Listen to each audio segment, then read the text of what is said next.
আজকে পবিত্র জুম্মার দিন আমি আর আমার ছেলে নামাজ পড়তে গেছিলাম মালয়েশিয়ার একটা মসজিদে। নামাজ পড়ে ফেরার সময় বাংলাদেশি একটা দোকান থেকে জিলাপি কিনলাম। জিলাপি কিনে আমি একটা খেলাম, আমার ছেলেকে একটা দিলাম।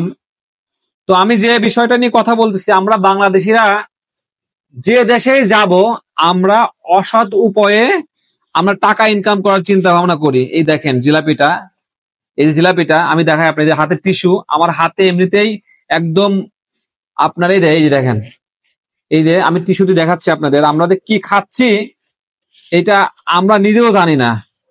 এই দেখেন, এই দেখেন পুরাটাই একদম একদম হলদে হয়ে গেছে, হলুদ হয়ে গেছে। যে এইভাবে জিলাপি যে কি খাচ্ছি, জিলাপি খাচ্ছি নাকি আমরা রং খাচ্ছি এটাই জানি না।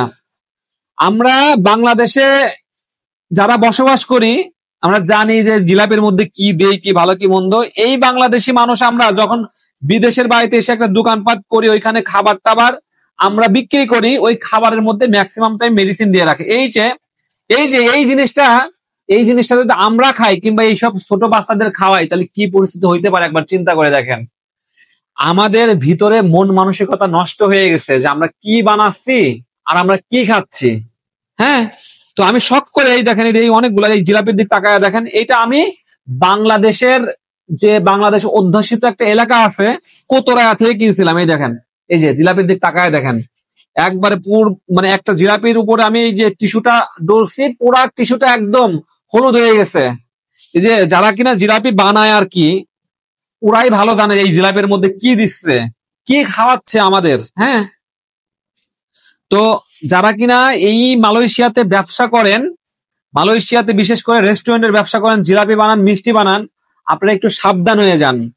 আপনারা একটু সাবধান হয়ে যান যে আপনারা এই বাংলাদেশে তো 2 নম্বর কাজ করা করতেন, মালয়েশিয়াতে আসে রেস্টুরেন্টের ব্যবসা করতেছেন, এইখানেও 2 নম্বরে কাজ করতেছেন। দেখেন তো, দেখেন এই জিনিস কি, এই বাচ্চাদের বা আমি খাইলে কিংবা যে কোনো একটা ছোট বাচ্চা খাইলে তার পরিস্থিতি কি হবে চিন্তা করেন। এই যে আপনাদের মনুষ্যত্ব মইরা গেছে, আপনাদের ভিতরে কোনো মনুষ্যত্ব নাই। আপনারা কি খাওয়াচ্ছেন একজন কাস্টমারের, টাকা নেওয়ার সময় তো ঠিকই নেন।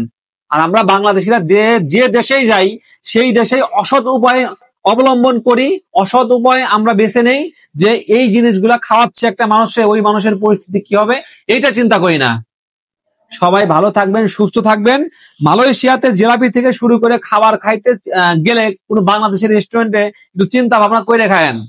এই যদি হয় আমাদের অবস্থা, তাহলে আমরা কোথায় যাব বলেন। বাংলাদেশেই তো, বাংলাদেশের প্রত্যেকটা রেস্টুরেন্টে, ম্যাক্সিমাম রেস্টুরেন্টে, অনেক রেস্টুরেন্ট ভালো আছে, আবার ম্যাক্সিমাম রেস্টুরেন্টে এই হাতের অবস্থা দেখেন কি, এই যে হাতের অবস্থাটা একটু দেখেন ভালো করে, এই যে হাতের অবস্থাটা দেখেন, এইভাবে জিলাপি বানায় আমাদেরকে খাওয়াচ্ছে আর ওরা বিক্রি করতেছে কিছু টাকা লাভের আশায়। এতটা ক্ষতি করতেছে মানুষের, এটা বলার মতো না। এই কোতরার মতো জায়গাতে এরকম জিলাপি কিভাবে বিক্রি করে এটা আমার বোধগম্য না।